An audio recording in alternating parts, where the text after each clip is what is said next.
Kegel mashqlari qanday holatlarda ayollarga tavsiya etiladi? Siydik tuta olmaslik davolash va oldini olish uchun. Gemoroy kasalligini oldini oladi. Kichik chanoq a'zolarida kuzatiladigan yallig'lanish jarayonlarini davolash va oldini olish uchun. Organizmni bo'lajak homiladorlikka va tug'ruq jarayoniga tayyorlash, ularning ortiqcha bezovtaliklarsiz va oson o'tishi uchun. Mijoz sustligi yoki sog'lom jinsiy maylning yo'qolishini holatini bartaraf qilish uchun.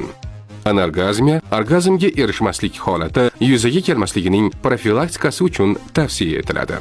Har kuni 2-3 marta 5-10 daqiqa mashq qilish orqali 2-3 hafta ichida natijalar ko'rina boshlaydi.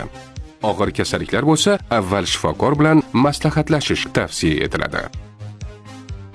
Salomatlik va strategik rivojlanish instituti ijtimoiy tarmoqlariga obuna bo'ling.